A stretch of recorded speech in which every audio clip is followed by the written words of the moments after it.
Clashes between peoples is not a new thing.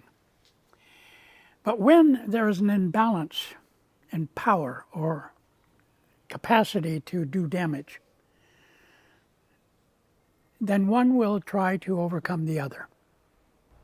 So when you have resistance, you have to find accommodation. That doesn't mean becoming the other. That doesn't mean becoming like the other. That means recognizing that if we push too hard, that will be dangerous. And being smart enough, hopefully, that they recognize that danger isn't a good thing. Now, you can't always depend on that. Wars have been very common in the last 200 years, partly because of gunpowder, thanks to the Chinese. Before there was gunpowder, there were a lot of battles, but it usually involved, maybe 5,000 guys here and 5,000 guys here, and they beat the hell out of each other, and one or the other says they're all dead and these aren't, and so we won. That's it. It isn't quite the way it works now. So you have to think about how you're going to deal with someone who has the capacity to destroy you, and even the will to destroy you. And that requires being more imaginative about how you deal with them. One of the ways in which I'm beginning to see many nations act to bring a balance is a thing called obstruction. That is denying access. If somebody wants to take something out of your house, more often than not, you'll rush to the door and lock it. That's called obstruction. It kind of slows things down a bit. Now, the person might run to the side and go and try to break a window, but if you have thought quickly enough, you will have put something up and got a baseball bat, and you will use that to hit back. The point here is that your own imagination is now necessary to figure out how to defend against these people or these countries that have no respect for you. Now, you might say, does that work? Well, about 70 years ago, there were people who were called non-self-governing countries or territories in the world. There were about 85 of them. They had been colonized by Britain, by the United States, by Russia, by Germany, by Belgium, England. And those people, many of them, simply did not want to be under somebody else's control.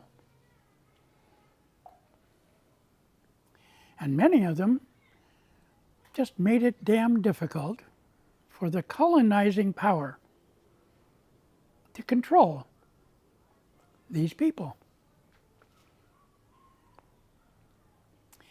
I've told the story maybe 10 dozen times. Mohandas Gandhi, who was an attorney, he had gone to a British school to become a lawyer, but he also was Hindu. And in those days, Hinduism was a more faithful, open, and loving party. And he decided in 1949 that Britain had to be gone and no longer control India. And India at that time was what we now also include Pakistan as, and what we call Bangladesh.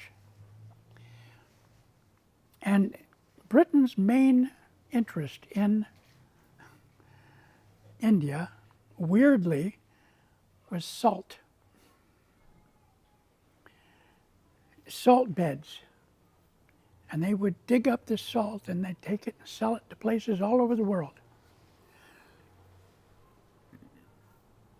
Gandhi said, "We will resist. The only power Britain has is the power we give them by recognizing that power. We cannot recognize it any longer. We will not let them be the powerful." And so he began walking from up north India, about New Delhi, about up in there. Walking as he did in those days, he had his white garb on and he had a stick that he walked with.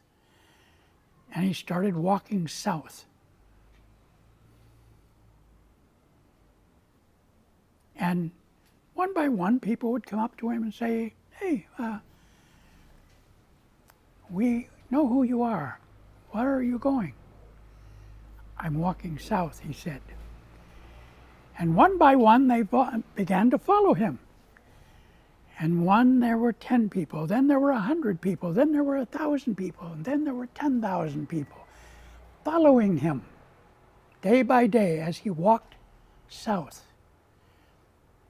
And then he said he was going to the salt mines. And when he arrived, he bent down and picked up some salt.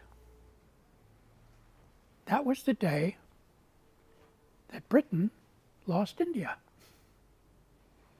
He simply said, "You have no power over us. This is ours." I thought that was a pretty good lesson.